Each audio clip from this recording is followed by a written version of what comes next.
आप अपने पर्सनल चीजों को बिना डर के शेयर कर लेते हैं, मतलब कोई प्राइवेसी गोपनीयता नहीं है।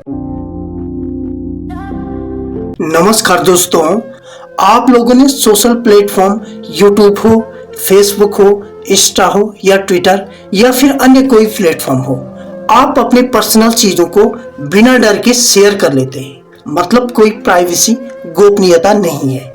और इसके कारण एक दिन आप और आपके बच्चे बहुत बड़े फ्रॉड और स्कैम में फंसने वाले हैं। तो पूरी वीडियो को देखें, सही और सरल तरीके से पूरे एग्जाम्पल के साथ बताऊंगा। तो चलिए वीडियो के मेन पार्ट्स को शुरू करते हैं। सबसे पहले बात करते हैं कि आप अपने बच्चों के डॉक्यूमेंट को बिना किसी डर के खुलेआम सोशल प्लेटफॉर्म पर शेयर कर रहे हैं। वह डॉक्यूमेंट किसी भी प्रकार का हो सकता है, चाहे वह परीक्षा परिणाम से लेकर हो या फिर अन्य और किसी प्रकार का डॉक्यूमेंट। आखिर क्यों कर रहे हैं आप सोशल प्लेटफॉर्म पर शेयर? अब आप सोचेंगे कि ये क्या बात हुई, तो चलिए मैं इस पर डिस्कस करता हूँ। जैसे कि आप जानते हैं कि दिन प्रतिदिन समय के साथ साथ स्थिति और परिस्थिति बदल रही और लोगों के काम करने के तरीके भी बदल रहे हैं। टेक्नोलॉजी का समय चल रहा है, तो अच्छे और बुरे कार्य सब टेक्नोलॉजी से चल रहे हैं। अब चोरी डकैती घरों में आकर नहीं होती है, बल्कि डिजिटल टेक्नोलॉजी से हो रही है और आप खुद इस डकैती में खुद को डाल रहे हैं। अब सीधे सरल बातों में कहता हूं कि जो आप अपने और अपने बच्चों के डॉक्यूमेंट सोशल प्लेटफॉर्म पर शेयर कर रहे हैं, ये सारा डाटा साइबर हैकर्स के पास जा रहा है। अब सोचिए, यदि आपका बच्चा 90% के साथ हर परीक्षा को पास कर रहा है, तो स्वतः ही आगे वो बच्चा अपने टैलेंट के अनुसार जॉब या बिजनेस करेगा और एक अच्छी जमा पूंजी एकत्रित करेगा। और आज से 10-15 साल बाद उसे कॉल आती है, व्यक्ति से संबंधित प्रदेश के शिक्षा विभाग से बात कर रहा हूँ, और वह सारा details, roll number, subject marks, father's name, date of birth, तमाम जानकारी आपके सामने रखता है। तो क्या आप विश्वास नहीं करोगे?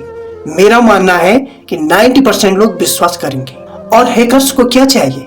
एक OTP, वो आप उसके तमाम जानकारी देने पर विश्वास करके दे देंगे और चंद सेकंडों में आपकी जमा पूंजी गुल हो जाएगी। और ऐसा अब पहली बार नहीं होगा, बल्कि कई बार हो चुका है। हैकर्स के लिए यह कार्य कठिन नहीं है, बल्कि बहुत ही आसान है, क्योंकि सारी डिटेल्स आप खुद ही शेयर कर रहे हैं। वर्तमान में एक घटना बता रहा हूँ। मेरे गांव के पास में एक गांव है, जहां पर एक लेडीज को एक फोन कॉल आती है और उस कॉल में लेडीज के बच्चे की सारी डिटेल्स हैकर्स के द्वारा बताई जाती है।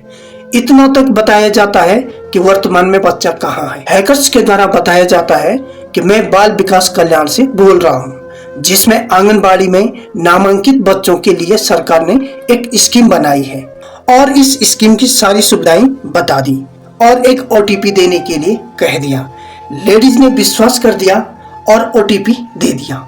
OTP देने के बाद उसके अकाउंट से 19,000 रुपये गुल हो गया। अब सोचने की बात यह है कि गवर्नमेंट डिपार्टमेंट तो कभी भी इस तरह की जानकारी कहीं भी किसी भी प्लेटफॉर्म पर शेयर नहीं करता है, तो फिर हैकर्स के पास कहां से मिल जाती है ये डिटेल्स? अब यह आपको खुद सोचना है। तो दोस्तों, इस वीडियो बनाने का मेरा मकसद यह है, जो आप अपने और अपने बच्चों की डिटेल्स को सोशल प्लेटफॉर्म पर शेयर कर रहे हैं, इसे बिल्कुल भी न करें, क्योंकि कब आप इस साइबर डकैती स्कैम में फंस सकते हो यह आपको अंदाजा भी नहीं हो सकता है। और आपकी खून पसीने से कमाई गई जमा पूंजी कब किसी दूसरे के हाथ में चली जाए, इसका आप अंदाजा भी नहीं लगा सकते। तो दोस्तों, वीडियो को ज्यादा से ज्यादा शेयर करें ताकि कोई इस साइबर डकैती में न फंस पाए। नमस्कार।